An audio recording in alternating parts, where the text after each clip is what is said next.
A ver, hay ideas que simplemente cambian el mundo, ¿no? Ideas tan fuertes que pueden nacer en el rincón más olvidado de un imperio y terminar, bueno, conquistándolo por completo desde adentro.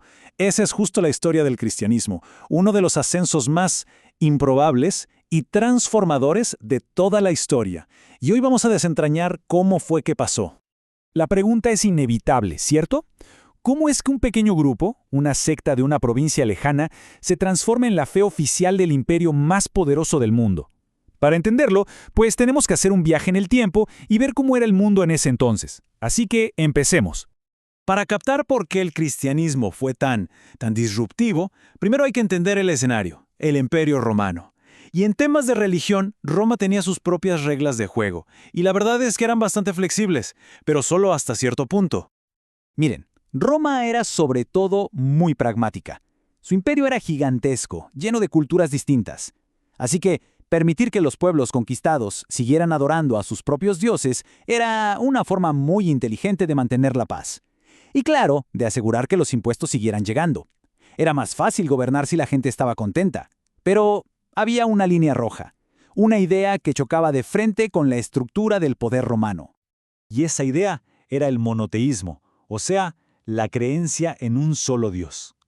Para Roma, esto no era un simple debate de teología, para nada. Piénsenlo. Si solo hay un Dios, entonces no se puede rendir culto a todo el panteón de dioses romanos. Y, quizá lo más grave de todo, tampoco se puede adorar al emperador como si fuera un Dios. Esto se veía directamente como un acto de deslealtad. Y aquí vemos perfectamente ese choque de mundos. Por un lado, la religión romana, donde adorar a los dioses era, en parte, una muestra de lealtad al imperio. Por el otro, la devoción a un único Dios. El judaísmo ya había creado tensiones por esta misma razón en la provincia de Judea. Y fue justo ahí, en medio de este conflicto latente, que nació un nuevo movimiento. Bueno, dentro de este crisol de culturas y tensiones que era Judea, un nuevo movimiento empieza a tomar forma, y todo se centra en las enseñanzas de una sola figura. El cristianismo no salió de la nada, ¿eh? Nació directamente de la herencia judía. Jesús era judío, y sus enseñanzas estaban súper arraigadas en esa tradición. Este punto es clave, porque al principio no se veía como una religión aparte, sino más bien como una secta dentro del mismo judaísmo. Y aquí es donde la historia pudo haber terminado. Normalmente, cuando ejecutan al líder, el movimiento se deshace, se pierde en la historia. Pero este no fue el caso. Sus seguidores más cercanos, los apóstoles, estaban convencidos de que su mensaje no podía simplemente morir con él. Así que con la muerte de Jesús, el movimiento no se frenó. Todo lo contrario, entró en una fase completamente nueva. Pasó de ser una creencia local a una idea que empezó a viajar por todas las calzadas romanas. Y la idea era atractiva, ¿eh? Ofrecía una comunidad muy unida, la esperanza de una vida mejor después de la muerte y una relación personal con lo divino, algo que las religiones más formales del Estado romano no siempre daban.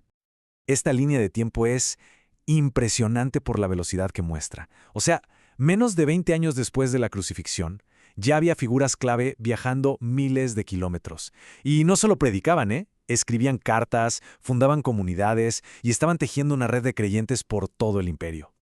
Y si hay que nombrar a una persona como el motor de toda esta expansión, tiene que ser Pablo. Ojo, él no fue uno de los 12 apóstoles originales, pero su trabajo como misionero fue fundamental. Pablo entendió que para que esta fe sobreviviera, no podía quedarse solo en Judea. Tenía que llegar a todos, a judíos y a no judíos, a través de todo el vasto imperio romano. Pero claro, este crecimiento no pasó desapercibido. A medida que la fe se iba expandiendo, el choque con la autoridad romana se hizo inevitable, y a menudo fue brutal. Esta es quizás la fase más dramática de la historia, la lucha por la simple supervivencia. Esta cita lo dice todo, ¿no? No era una simple desaprobación. Ser cristiano era, literalmente, un delito capital. Se les acusaba de deslealtad al imperio, porque se negaban a adorar a los dioses romanos y al emperador. Y esta persecución duró siglos, con momentos más y menos intensos. Y entonces, después de siglos de vivir en las sombras, ocurre uno de los giros más impactantes de la historia. El año es el 313. El emperador Constantino emite el Edicto de Milán, y con eso se termina oficialmente la persecución. De un día para otro, ser cristiano ya no era una sentencia de muerte, era legal. El impacto de esto, de verdad, es difícil de exagerar. Pero el viaje no terminó con la legalización, ¿eh? Ese fue solo el penúltimo paso. Lo que vino después fue la transformación completa del imperio mismo. Un cambio que habría sido, bueno, impensable solo unas décadas antes. Este es el momento cumbre. Menos de 80 años después de que terminara la persecución, el emperador Teodosio da el paso final. El cristianismo ya no es solo una religión tolerada, se convierte en la única religión oficial del imperio. Los antiguos templos romanos se cierran. La secta que era perseguida ahora tenía todo el poder del Estado. Detengámonos un segundo a pensar en esto. 3 siglos. En la gran escala de la historia, eso es un abrir y cerrar de ojos. Una fe que nació en una provincia remota, había conquistado ideológicamente al imperio más poderoso del mundo. Es una historia de resiliencia, de expansión y, al final, de una transformación cultural absoluta. Y esto nos deja con una última pregunta para reflexionar, porque las consecuencias de esta transformación no se quedaron en la antigüedad. Los cimientos de la civilización occidental, sus leyes, su arte, su filosofía, hasta su calendario, todo fue moldeado profundamente por este viaje improbable de una secta perseguida a una fe imperial. Y esa es una historia cuyo eco, bueno, todavía resuena hoy.